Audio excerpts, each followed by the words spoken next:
Olá, um abraço para você, seja bem-vindo a mais um Poder Político, nosso programa de número 14. É sempre bom estar com você no Poder Político, que tem a produção da Elive Produções.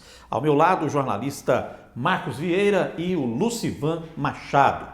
Nosso primeiro tema do programa é um tema muito interessante e que fala do desafio dos partidos políticos de conversar com as mulheres e também de motivar as mulheres para participar da vida partidária, da vida política, das campanhas eleitorais. Esse é um desafio, certamente, Lucivan, que os partidos têm ao longo dos tempos, porque até agora a gente percebe que o número de mulheres, que pode até ter aumentado um pouco, nesses últimos tempos, mas ainda está bem aquém daquilo que é necessário, que a gente entende que é necessário, da participação da mulher na política. Tanto é verdade o que você disse, Olisvaldo, porque a justiça obriga os partidos a terem um número determinado, no caso 30%. É claro que pode ser 70% de mulheres e 30% de homens, mas eu nunca vi isso, sempre os partidos têm a dificuldade de conseguir esse número de 30%. Por exemplo, nas eleições agora, que devem ocorrer ainda esse ano, de 35 candidatos que uma chapa pode apresentar, 11 devem ser mulheres. E a gente viu isso aí num passado bem recente agora, na maioria, né, Marcos? Laranjal mesmo, laranja. Eles são aquelas candidatas que são obrigadas a ir lá, colocar o seu nome só para registrar mesmo. Sequer alguns fazem a sua campanha. É claro que mudou muito, melhorou, nós já temos uma representatividade maior. Na Câmara Municipal, a prova disso, na última eleição nós tivemos 3 eleitas, quatro eleitas. Infelizmente a dona Vilma faleceu. Foi recorde, né, Luciano? Foi recorde. Nunca nós tivemos 4 mulheres. Hoje nós temos 3 mulheres, mas tem que melhorar muito ainda. Quando é que a ANAP foi administrada por uma mulher? Não tem, né? E é interessante, Marcos, que 53,1% do eleitorado anapolino é formado por mulheres. Pois é, tem o desafio, o Lucivan introduziu aí falando sobre isso, o desafio do partido de lançar mulheres e o desafio dos candidatos de conversarem com as mulheres. Nessa parte do laranjal aí, isso aí eu estava fazendo um levantamento da eleição passada, do resultado da eleição passada, tirando aquelas que, obviamente, que foram eleitas ou que entraram na eleição para brigar mesmo, a maioria das mulheres que disputaram tiveram 40, 30 votos, 70 votos, sabe? Um número baixíssimo, mostrando que infelizmente, o objetivo naquela hora era cumprir a cota dos 30%. É interessante que, além de ser um desafio, você tem que saber conversar com esse público, né? Quer dizer, você tem que se preparar, você tem que criar uma forma adequada da política ou dos partidos conversarem com as mulheres. Você precisa ter uma estratégia também a apresentar para elas, para que você as estimule a participar da política. O que falta? Por que a mulher não participa? É porque ela tem medo? É porque as mulheres acham que esse é um ambiente mais masculino? É porque os homens monopolizam a política? Acho que é isso. O que é? Por que a mulher participa de maneira tão tímida ainda da política? Eu acho que é um pouquinho de tudo isso que você acabou de citar. Só que aí volta a alguns programas anteriores. Os partidos, a maioria só pensa em se estruturar no ano eleitoral. Os vereadores, os deputados são eleitos e eles pensam somente no seu mandato.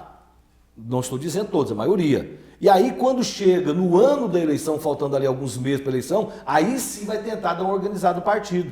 Aí, quando eles observam, eu preciso de 11 mulheres, senão eu não posso, pode até ser menos mulheres, só que tem que ser a proporção, 30%.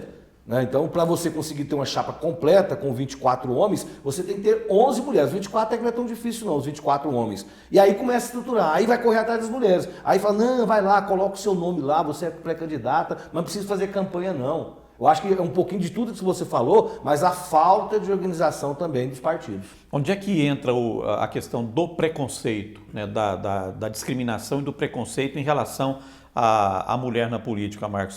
Isso tem o maior peso, no fato das mulheres ainda terem essa participação tão tímida? Eu acho que, do ponto de vista histórico mesmo, é o fato de que a conquista de espaço ela é lenta. As mulheres em tudo na sociedade, apesar da maioria da população brasileira, anapolina, goiana ser de mulher, é formada por mulher, a gente ainda tem essa conquista histórica demorada. Tanto é que o partido, comandado por homens, sempre inventa de fazer um segmento, partido pega um partido e coloca lá o segmento mulher para colocarem as mulheres lá no segmento delas, lá para colocarem elas à parte da direção. Raramente a gente tem mulher presidindo partido aqui na cidade. E nós citamos agora há pouco, nós temos hoje 3 vereadores, nós tivemos 4 eleitos nessa atual legislatura. Nós, salve, se eu estiver enganado, que vocês podem me corrigir, mas acho que nós nunca tivemos uma prefeita, né?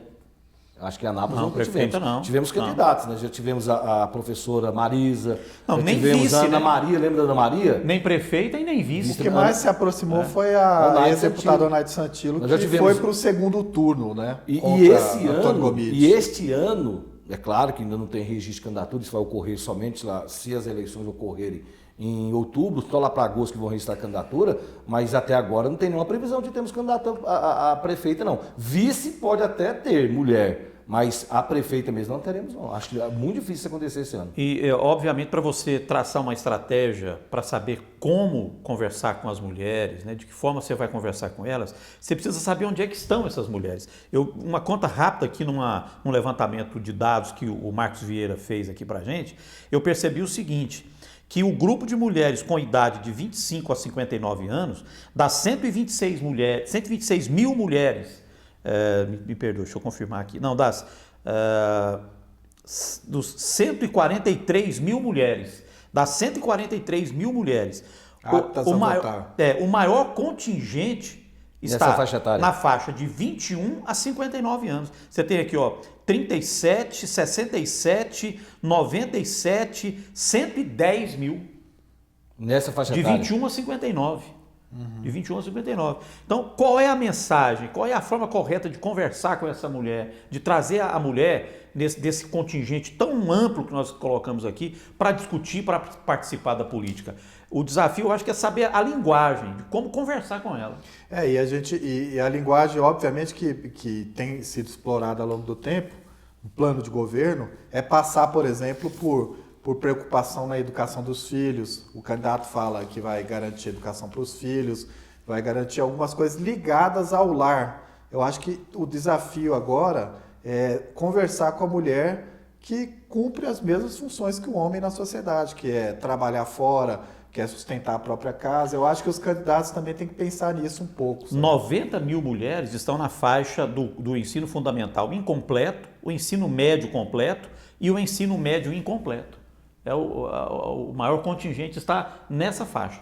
E fica aí a dica, né, para os líderes partidários que possam buscar essas mulheres, fazer esse trabalho, né? Muito bem, outro tema aqui do nosso programa, vamos passar agora para falar sobre uma coisa curiosa e que já faz parte até do nosso folclore político, que é a figura do José de Lima, do empresário José de Lima, José Rodrigues de Lima, ex-vereador, ex-deputado estadual, que tem, ao longo da sua vida, ele já deve ter disputado umas 4 eleições ou 5 eleições para prefeito.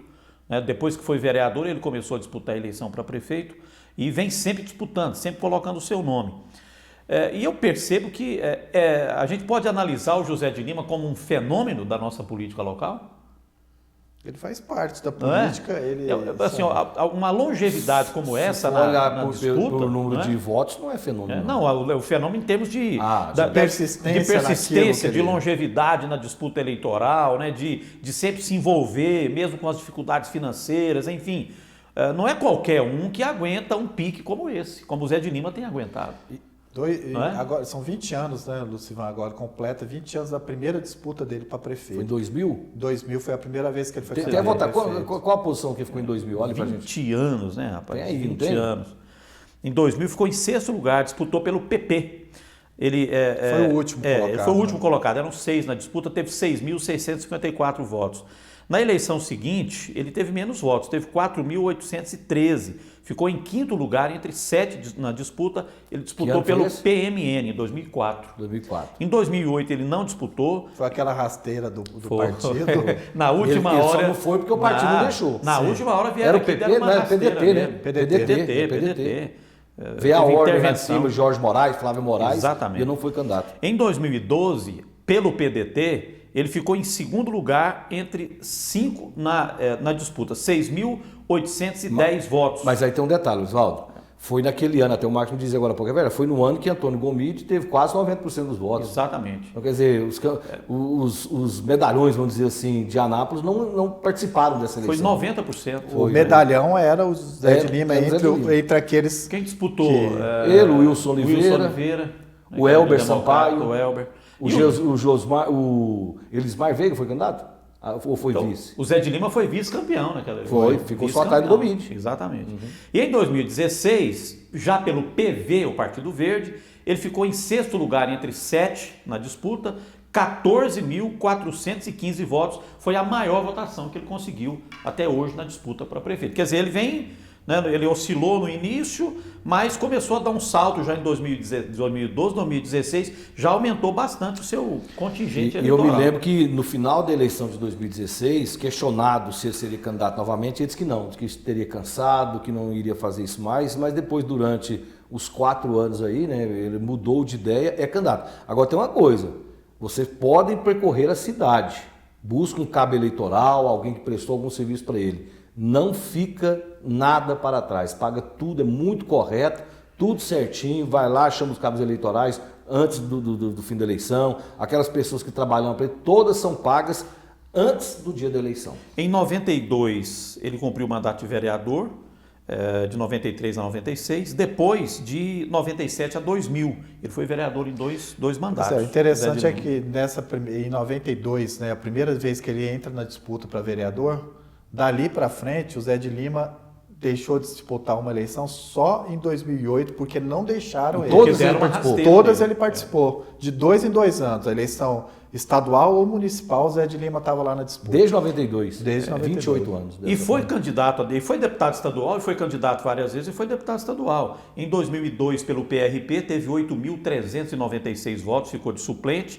Em 2006, pelo PDT, 10.524 votos, também ficou na suplência, não conseguiu eleição. E se elegeu na disputa de 2010 pelo PDT, teve 17.199 votos. Interessante que em 2014 ele teve mais votos que em 2010, também pelo PDT, 19.516, foi o recorde dele, né, na disputa para o Legislativo goiano, mas ficou na suplência, não conseguiu a eleição. Da mesma forma, em 2018, pelo PDT, teve 11.791 votos, mas ficou na suplência. Você vê que ele tem um nível de votos muito interessante. E nesses momentos aí, ele assumiu a titularidade em alguns momentos, nessas suplências aí que ele conseguiu. E ele aguardava, no começo da administração Caiado, há 2 anos atrás, ele estava nessa expectativa de o Caiado chamar um deputado, né, do seu partido, da sua coligação, para que ele assumisse, já que ele era o primeiro, mas também isso não aconteceu. Agora, rapidinho, para a gente concluir esse assunto, Zé de Lima, o que move uma pessoa, né, a disputar as eleições com todas essas dificuldades, com todos esses problemas? O que na sua opinião, move o Zé de Lima para essa disputa, Marcos? Ele diz que é o projeto que ele não quer disputar. Ele tenta, assim, questiona muito, para vereador, etc. Ele fala, não, meu sonho é ser prefeito. E assim, da minha parte, o que chama atenção também são algumas frases históricas, algumas que nem ele que disse, mas incorporou a ele. E algumas ele disse. Sim, algumas ele disse. Algumas questões interessantes, por exemplo, na campanha, não me recordo qual campanha que foi, dele questionando o viaduto aqui que foi construído aqui no Brasil, e aí dizendo que gastou muito dinheiro, que ele mesmo, se ele fosse prefeito, ele contrataria os pedreiros e pagaria toda semana lá no sábado para os pedreiros. Ele mesmo compraria o material. Não contrataria empresas, não, ele faria com os pedreiros que ele contrataria. Ele mesmo tocaria a obra de uma forma como a gente toca uma obra menor.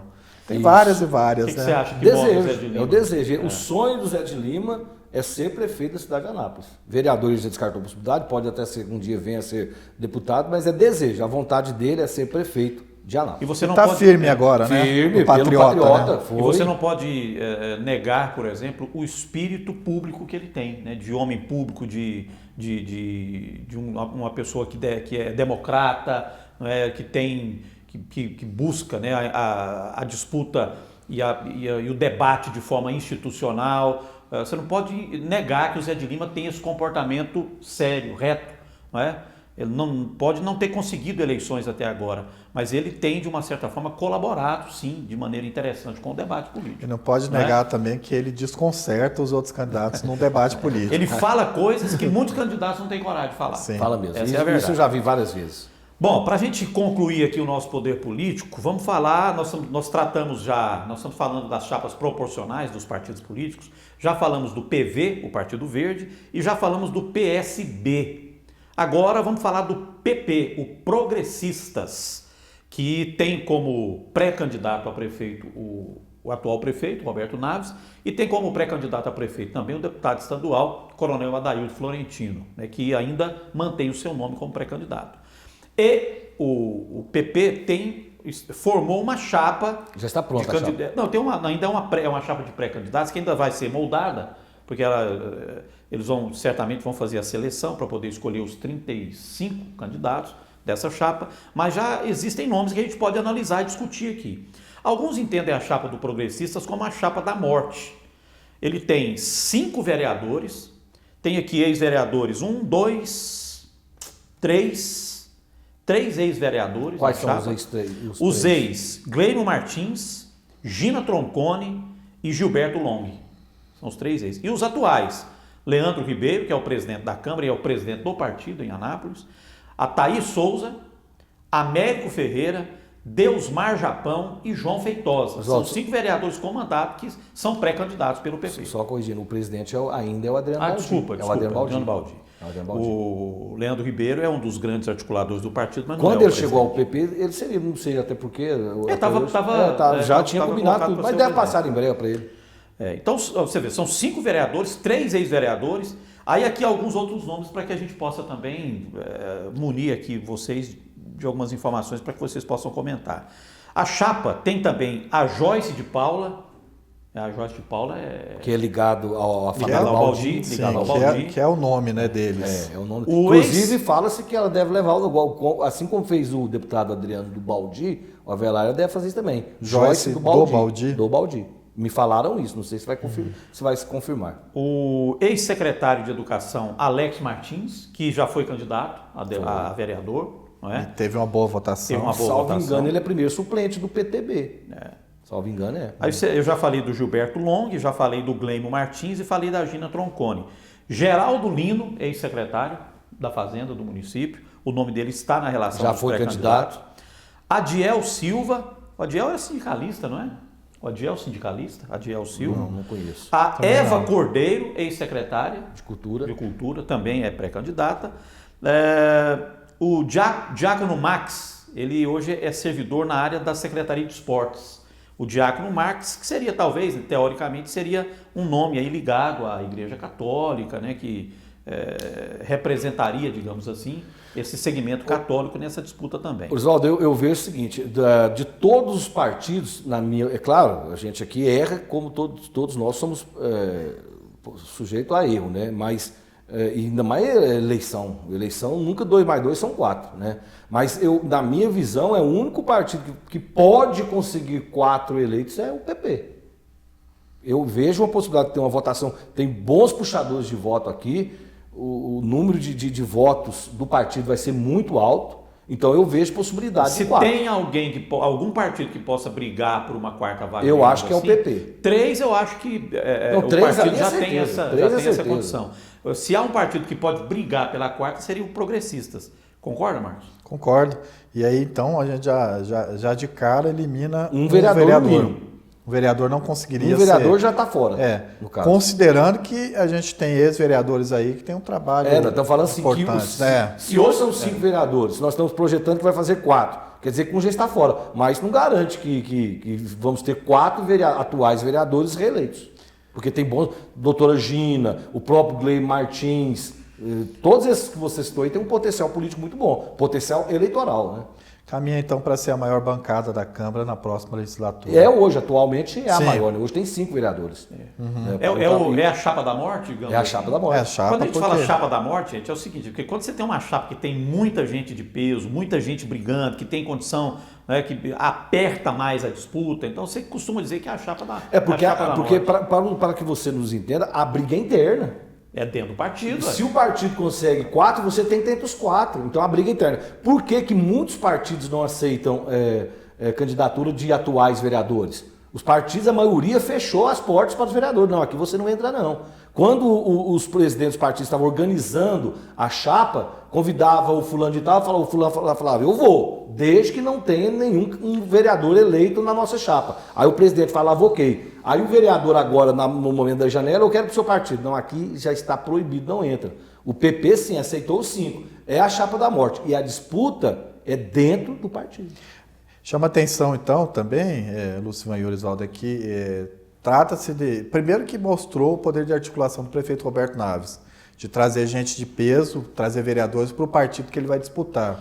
Então, a gente fica de olho para saber quem consegue e fica de olho também que alguns nomes daí fatalmente, vão para a gestão caso o Roberto Naves seja reeleito, como aconteceu com o PTB. Então, é um partido que passa a ter um papel fundamental, tem um papel fundamental em Anápolis, inclusive que nem disputou a eleição para vereador na passada. É claro que aqui nós não podemos citar nomes, né? A Justiça Eleitoral pode dar problema, mas eu vejo potencial aí de pelo menos uns 2 ou 3 nomes aí estarem entre os 5 mais bem votados na cidade. Na eleição. Estarem entre os 5, top 5.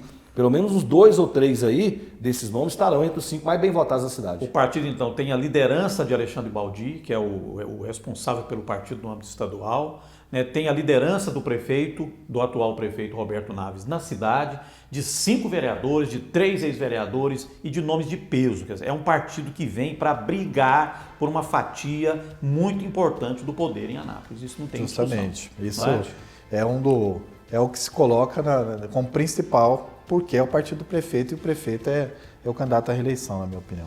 Marcos Vieira, valeu. Valeu. Lucivan, abraço, valeu. Até a próxima. Um abraço ao pessoal da Live Produções, que produz aqui o nosso Poder Político, e a você que ficou ligado com a gente. Participe aí com a gente, né, Marcos? Isso. Vai lá, escreva. Se inscreva, compartilhe e notifique para receber todas as informações de programas novos. Maravilha. E para você, um grande abraço. Até o próximo Poder Político.